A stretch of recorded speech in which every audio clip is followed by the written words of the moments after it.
My name's Trevor George. I'm the owner of British Jurassic Fossils. We're a wholesaler of fossils and minerals to the rock shops, museums, collectors and of course eBay in the UK. And we prepare fossils, so we buy fossils in a rough state from collectors all over the world and prepare them, sell them. We used to do a few shows in England, but it's only getting 300-400 people coming to a show. We started to sell on eBay and we're getting 3,000 and 4,000 people looking at eBay pages. It's so easy to buy on eBay.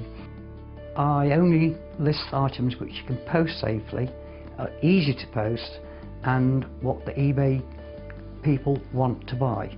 I've got some really big expensive fossils which don't normally sell on eBay. On my listings on eBay, I do quite a bit of research on the internet, finding out different people's information, collecting all the information together and then making the best listing out of other people's descriptions I've researched. Payments are either two ways, through BACS payments, which is direct from the customer's account to my account. This costs nothing for the customer or me. Or regularly used is PayPal, and PayPal take a percentage of the money sent to me but cost the customer nothing. It's so important you're paying the right tax, charging the right VAT when you're selling online. If you make a mistake, you will have to pay the government back your mistakes, possibly with a fine. When customers buy goods, I can ship out or post out three different ways. The first way is with Royal Mail, who take items up to about 2 kilos, then it becomes expensive.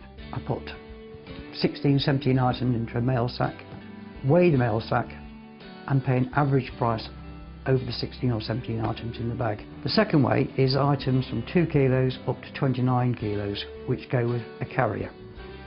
I've got a contract with one of the major carriers.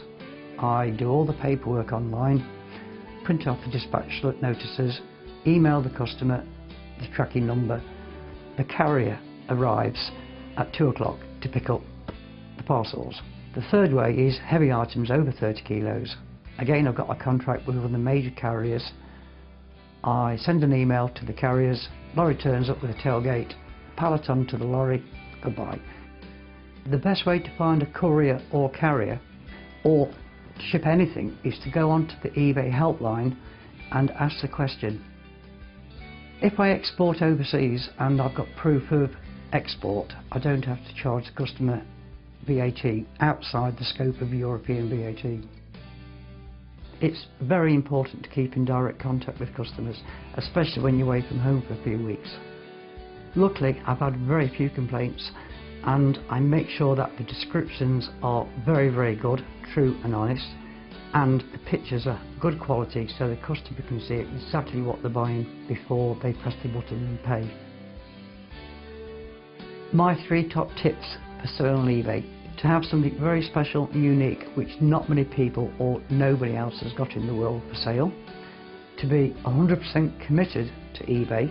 You can't just do it 1 week then leave it alone. You've got to be fully committed to eBay. And the third one is you've got to really enjoy it. I've never had a day off work in the last 20 years because work is like a big holiday. It's fantastic.